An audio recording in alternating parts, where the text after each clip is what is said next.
जय Hind guys. Now start और next video lecture. अपनी कड़ी को आगे बढ़ाते हैं। इसके पहले हम लोगों ने वेक्टर्स के 2 डायमेंशन और 3 डायमेंशंस के कंपोनेंट्स पढ़े और देखे कि किसी भी वेक्टर्स को हम लोग कैसे आईजेके के टर्म में लिख सकते हैं। ये सब सारी बातें हुई। अब हमने कुछ क्वेश्चंस पिकअप किया हुआ है, कुछ क्वेश्चंस देखते हैं हम लोग कैसे एप्लीकेशंस पार्ट पे वर्क करते हैं। जैसे क्वेश्चंस हमने यहाँ लिया है, अच्छे क्वेश्चंस हैं ये, कि प्रूव दैट द वेक्टर्स, ये पहला वेक्टर, ये सेकेंड वेक्टर और ये third vector form the sides of equilateral triangle. Equilateral triangle की मीनिंग ये होती है कि वो ट्रायंगल जिसकी तीनों साइडें सेम होती हैं। अब 3 वेक्टर्स दिया हुआ है और हमें पता है कि every vectors represented by A directed line segment, यानी जो वेक्टर्स दिया हुआ है उसमें मैग्नीट्यूड भी है और डायरेक्शन भी है। तो मैग्नीट्यूड कैसे निकालते हैं, ऑलरेडी हम लोगों के पास एक फार्मूला पता है कि अगर कोई भी वेक्टर्स हम लिखे हुए हैं, any vectors r is equal to x i plus y j cap plus z k cap, then mod of r is equal to under root i j और के जो कोफिशिएंट्स हैं उनके स्क्वायर को हम लोग ऐड कर देते हैं। तो x square plus y square plus z square, ये होता है दिस मॉड वैल्यू हम लोग ऐसे निकालते हैं। अब ये कह रहा है कि ये 3 वेक्टर्स हैं हमारे पास, तो डेफिनेटली दिस रिप्रेजेंटेड बाय ये लाइन, एक लाइन बनेगी, एक लाइन सेगमेंट होगा।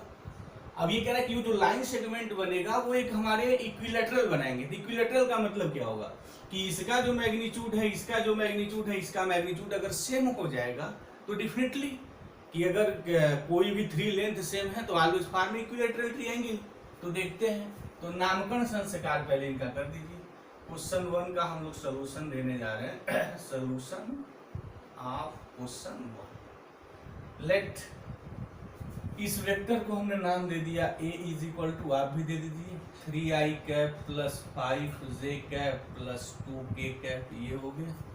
एक नेक्स्ट वेक्टर को b कह दीजिए, b is equal to 2i cap minus 3j cap minus 5k cap, और जो तीसरा वेक्टर है उसको c कह दीजिए, c is equal to 5i cap plus 2j cap minus 3k cap.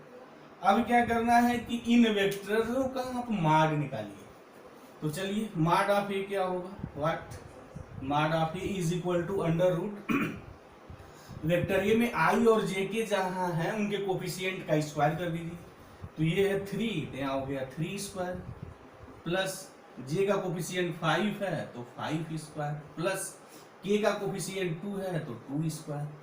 अब ये जो वैल्यू आएगी ये हो गया 9 प्लस 25 प्लस 4 और 25 और 4 29 होगा।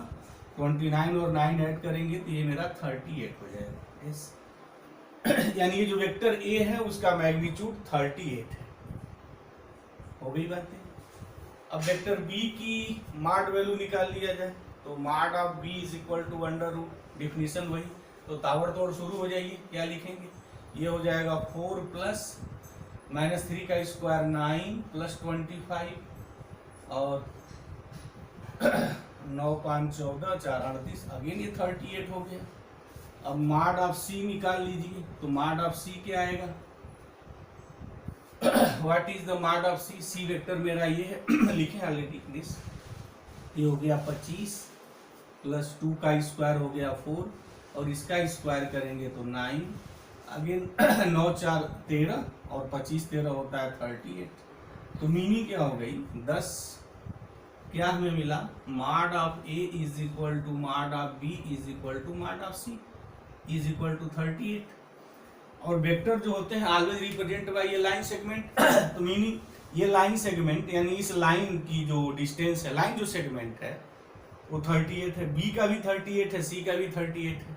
तो डेफिनेटली अगर इनको हम एक ट्रायंगल का फॉर्म दें तो हमें एक ऐसी ट्रायंगल मिलेगी जिसके साइड्स इक्वल हैं। तो अगर किसी ट्रायंगल के साइड इक्वल होते हैं तो उसी को तो हम लोग इक्विलैटरल ट्रायंगल कहते हैं। हेंस दिस फॉर्म है व्हाट, इक्विलैटरल ट्रायंगल। यानी ये जो 3 जो वेक्टर्स हैं मेरे 3 वेक्टर्स डेफिनेटली फॉर्म से व्हाट, इक्विलैटरल ट्रायंगल। तो ये बात मेरी प्रूफ हो गई। अच्छा, जब भी कोई चीज ऐसे आए, अब जैसे मान लीजिए कोई ये प्रूफ करना चाहता है कि ये हमारी राइट एंगल ट्रायंगल है या नहीं, अगर ऐसा कोई क्वेश्चन दे दे और प्रूफ करे कि थ्री वेक्टर्स फॉर्म से राइट ट्रायंगल आर नॉट, तो राइट ट्रायंगल फॉर्म करने का एक बड़ा खूबसूरत रिजल्ट हम लोग यूज करते हैं पौधान पाइथागोरस जो थ्योरम है, जैसे कि ये राइट एंगल ट्रायंगल का फॉर्मेशन थ्री वेक्टर्स कब करेंगे, अगर ये ए हो और ये मेरा बी हो और ये मेरा सी हो, तो फिर क्या होगा कि जो मॉड ऑफ बी होगा, दिस मॉड ऑफ बी का square is equal to mod of a square plus mod of c square. ये पौधान पाइथागोरस थ्योरम सब लोग जानते हैं। तो अगर थ्री वेक्टर्स इस क्राइटेरिया को सेटिस्फाई करते हैं तो डेफिनेटली ये दीज वेक्टर्स फॉर्म से व्हाट, राइट एंगल ट्रायंगल। ठीक है, अगर ऐसा क्वेश्चन आए तो आप फिर ये फॉर्म करिए। चलते हैं अब सेकेंड क्वेश्चन हम लोग देखते हैं कि सेकेंड क्वेश्चन क्या है। सेकेंड क्वेश्चन ये है, ये अच्छा क्वेश्चन है सेकेंड क्वेश्चन, और जनरली जो जी मेंस के जो क्वेश्चंस बनते हैं ना वो इस स्टैंडर्ड तक पूछे जाते हैं। ये तो एकेडमिक स्तर में, जनरली सीबीएसई में जो एकेडमिक हैं, जो मेरे बोर्ड स्तर के हैं, ये बोर्ड स्तर की चीजें पूछी जाती हैं और सेकेंड क्वेश्चन भी बोर्ड स्तर के बनाते हैं। तो कभी कभी देखा जाता है कुछ, कभी कभी बोर्ड के क्वेश्चन भी थोड़ा टफ कर देते हैं। बहरहाल चलते हैं, देखते हैं कैसे क्वेश्चन नंबर सेकेंड को हम लोग लगाएंगे। तो सोल्यूशन ऑफ सेकेंड क्या है कि find the unit vector, unit vector हमें निकालना है। अच्छा, यूनिट वेक्टर का डायरेक्शन भी होगा, किस डायरेक्शन में आप यूनिट वेक्टर की बात करने जा रहे हैं। कह रहा है कि find the unit vector in the direction of sum of vectors, मतलब कि ये वेक्टर्स और ये जो वेक्टर्स हैं इनके सम का जो वेक्टर निकलेगा उसका मुझे यूनिट वेक्टर निकालना है और उस डायरेक्शन में निकालना है।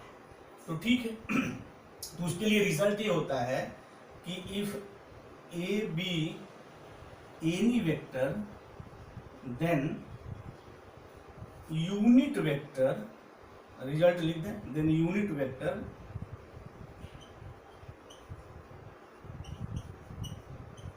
इन the direction of vector a is equal to, कैसे निकालते हैं, पहले वेक्टर ये होता है upon what, mod of this, यानी किसी वेक्टर के डायरेक्शन में उसका यूनिट वेक्टर निकालने का ये मेरा फार्मूला है, और इसी को जनरली हम लोग एक कैप से भी लिखते हैं।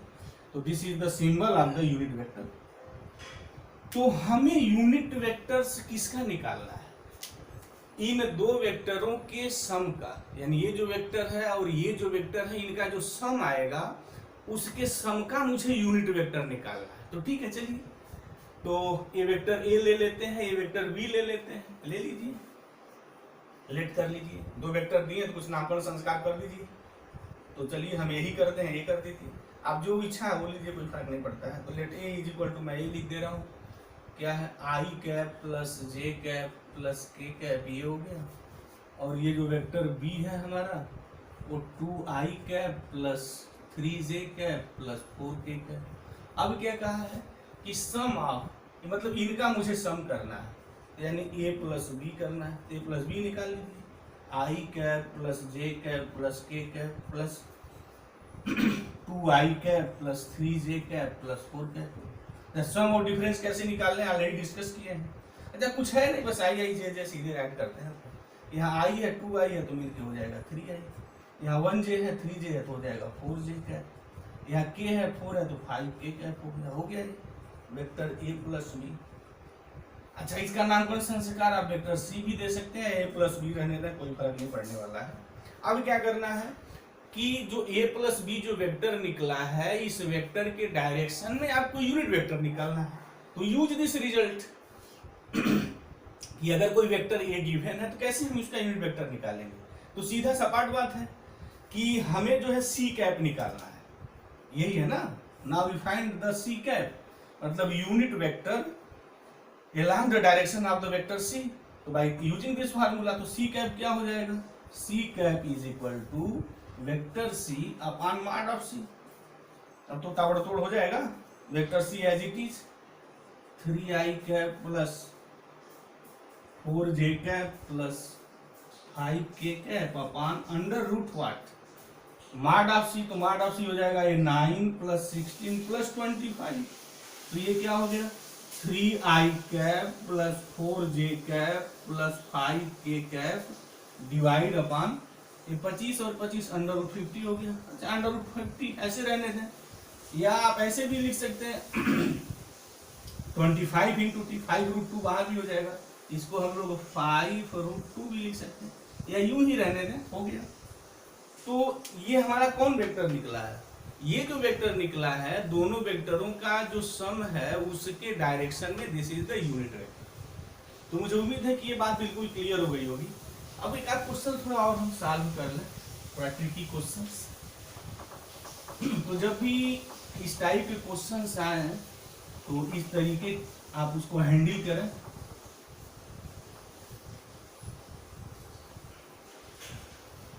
एक आध क्वेश्चन और हम थोड़ा पिकअप कर लें।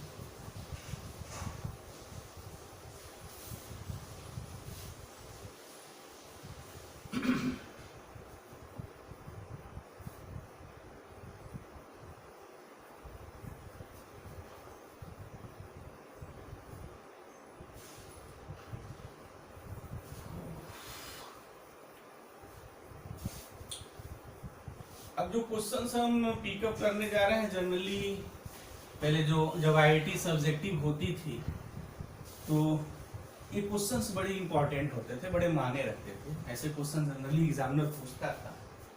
तो क्वेश्चन एक थोड़ा मैं पिकअप कर लूं, पहले क्वेश्चन मैं लिख लूं। तो क्वेश्चन ये है द पॉइंट, ये बड़े इंपॉर्टेंट क्वेश्चन है। कह रहा है कि द पॉइंट्स विथ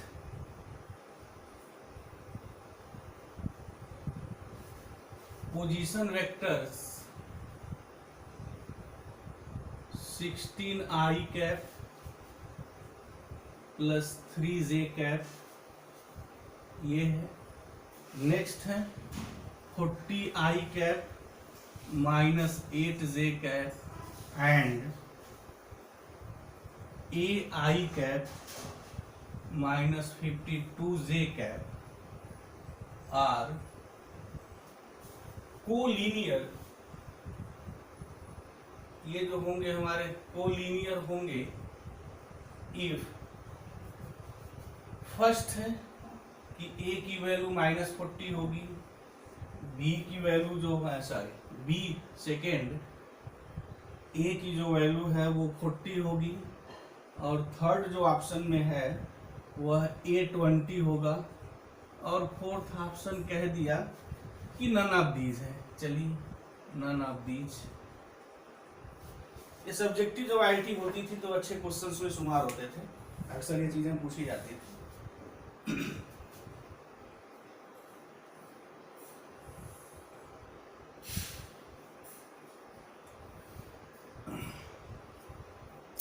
चलते हैं देख लेते हैं क्या है क्वेश्चन। कह रहा है कि the points with position vector, position vector दिया हुआ है, एक ये है, एक ये है, एक ये है। अच्छा एक बात हम कह देना चाहेंगे, थोड़ा लिसनर इस चीज को ध्यान दें, और बिगिनर स्टूडेंट तो बहुत भी सीरियसली देखे हैं कि यहाँ आई और जे दिया है, इसकी मीनिंग जो वेक्टर्स है ना 2 डायमेंशंस की बात है, के नहीं है यहाँ। सिंपली आई जे अगर दिया हो तो this is the vector components in 2 dimensions. Already हम लोगों ने उस चीज का डिस्कस भी किया है, और यहाँ भी हमारा वही आई जे के टर्म्स नहीं है यहाँ।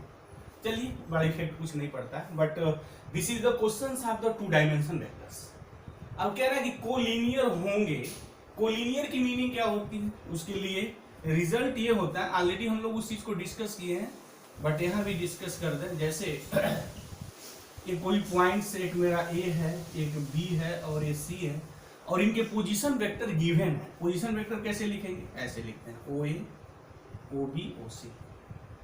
ये कोलिनियर होंगे, इसकी मीनिंग क्या होगी कि ए बी और जो आप ए सी निकालेंगे, ए बी आर जो बी सी निकालेंगे, कुछ भी मतलब इसी लाइन में ए बी निकालें, बी सी निकालें, ए बी निकालें, ए सी निकालें, तो ए बी और ए सी में जो रिलेशन आएगा वो ऐसा आना चाहिए, where lambda b any constants. ये भी हम निकाल सकते हैं, ए बी का मतलब क्या है कि हम वेक्टर ए बी तो निकाल ही सकते हैं, और इस ए बी का मतलब हो गया कि मॉड ऑफ ए बी, और इस मॉड ऑफ ए बी को हम सिंपली ए बी भी लिखते हैं। तो कोलिनियर होने का ये रिलेशन मतलब ये है कि अगर ए बी सी अगर 3 पॉइंट्स कोलिनियर है तो क्या रिजल्ट होगा, ए बी ए सी निकालिए या ए बी बी सी निकालिए। अब ये देखिए कि ए बी और बी सी में रिलेशन और ए सी और बी सी में जो रिलेशन होना चाहिए वो इस टाइप का अगर ऐसा रिलेशन है तो हम लोग कहते हैं कि ये जो 3 पॉइंट्स होंगे वो कोलिनियर होंगे, मतलब 3 points lie in a straight line, right. तो अगर स्ट्रेट लाइन में तो होगा भी ना भाई कि ए बी की कुछ डिस्टेंस होगी, बी सी की भी कुछ डिस्टेंस होगी, तो डेफिनेटली इनके बीच एक रिलेशन निकलेगा ही निकलेगा। तो अगर वेक्टर्स कोलिनियर हैं तो ये इसका एक ब्रह्मास्त्र है, ये फार्मूला जिसको ऑलवेज कीप इन माइंड। तो बस इसी ट्रिक को अप्लाई करेंगे। चलिए देख लीजिए, 3 पॉइंट्स दिए हैं तो नामकरण संस्कार कर दीजिए। हम यही नामकरण संस्कार कर दे रहे हैं, ओ ए कर दीजिए। ओ ए को हम ले रहे हैं this 16i plus 3j cap, और ओ बी को मैं ले रहा हूँ 14i cap minus 8j cap A, और ओ सी को मैं ले रहा हूँ ओ सी इज इक्वल टू अच्छा ए आई कैप माइनस 52 आर कोलिनियर। अच्छा कोलिनियर कह ही दिया है, तो कोलिनियर कह दिया है तो मतलब क्या होगा कि अगर हम ए बी निकालते हैं तो a b is equal to some lambda constant lambda b c होना चाहिए, इस टाइप के रिलेशन आने ही चाहिए, राइट। अच्छा और a C is equal to अगर आप निकालते हैं तो डेफिनेटली कोई कांस्टेंट, यहाँ लैम्डा लिखे हैं तो कोई कांस्टेंट हम के लिख दें, के मेरा वो बी सी होना चाहिए, कुछ ऐसा होना चाहिए, इस टाइप का रिलेशन डेफिनेटली निकलना चाहिए। तो चलते हैं देखते हैं। तो पहले हम लोग क्या करेंगे, पहले ए बी निकाल लें। तो वेक्टर ए बी अगर हम लोग निकालें तो क्या आएगा, ओ बी माइनस ओ ए। तो चलिए ओ बी में से ओ ए निकाल दीजिए। तो ओ बी पहले लिख ही लेते हैं, ये है 40i cap minus 8j cap minus 16i cap minus 3j cap. तो क्या हुआ है 40 में से माइनस 20i कैप हो जाएगा, और माइनस 8 3 11 11j कैप हो जाएगा। ये वेक्टर ए बी हो गया। अच्छा ए सी निकाल लीजिए, वाट। तो ए सी इज इक्वल टू कैसे निकालेंगे, वही फार्मूला ओ सी माइनस ओ ए। तो ओ सी क्या है, ओ सी है हमारा ए आई कैप माइनस 52j कैप, ये हो गया, माइनस ओ ए है 16i cap plus 3j cap. तो ये हो जाएगा ए माइनस 16i कैप, अच्छा माइनस 52j कैप है, और ये हो जाएगा माइनस 3j, तो फिर ये हो जाएगा माइनस 53 माइनस 55, ये j कैप ये हो जाएगा, ये मेरा हो गया ए सी हो गया, ये बात मेरी हो गई। अच्छा ए बी हमने निकाल लिया, ए सी निकाल लिया। अच्छा बी सी भी निकाल लीजिए, लगे हाथ ए बी हो जाए। तो ए बी की वैल्यू ये आ गई, थोड़ा मैं इसको ऐसे हाईलाइट कर दूं, ये हमारे पास ए बी हो गए और ये मेरे पास ए सी हो गए। अब चलिए यहाँ देखते हैं क्या कैसे हो रहा है। ए बी की वैल्यू निकल गई, ए सी और भी सारे, अच्छा बहुत सारे रिलेशंस हैं, हम उसकी बात कर सकते हैं। एक बात और यहाँ, वो सब चीज़ें तो हैं अपनी जगह। अगर ए बी सी जैसे वहाँ कोलिनियर था हमारा, ऑलरेडी कहा है, तो ए बी और ए सी में जो मैं रिलेशन है, ए बी और ए सी में a b is equal to कोई भी कांस्टेंट, जैसे मान लीजिए हम यहाँ लैम्डा 1 ही लिख दें, तो a b is equal to lambda 1 a c भी लिखा जा सकता है, इससे भी हम लोग निकाल सकते हैं, वो भी निकालें।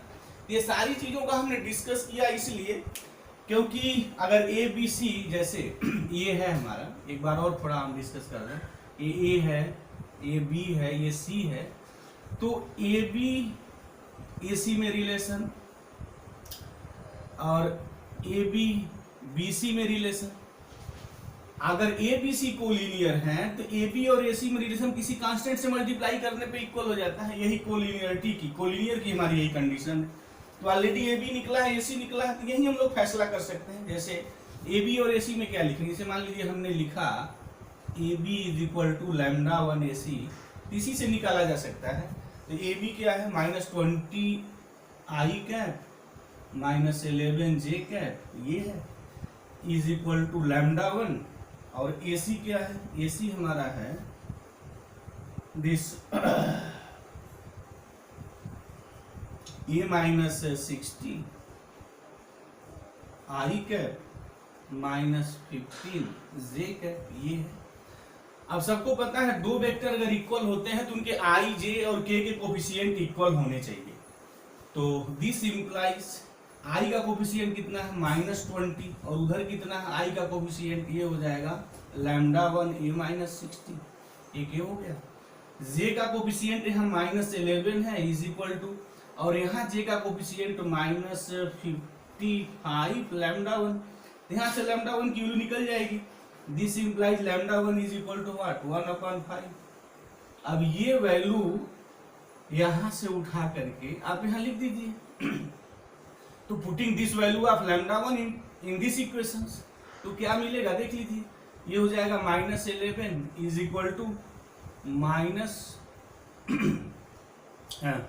दिस है ना -20, sorry -20 is equal to λ1 meanings 1/5 and A minus 60, ये हो जाएगा -100 is equal to A minus 60। This implies A is equal to -100 plus 60, this implies A is equal to what? -40।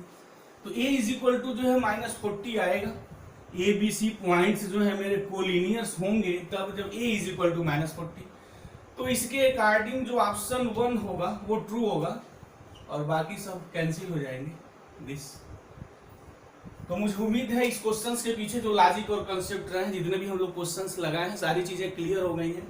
अगर फिर भी कोई डाउट है तो कमेंट बॉक्स में जाइए, आप कमेंट करिए, हम उसका बखूबी जवाब देंगे। तो thank you very much guys.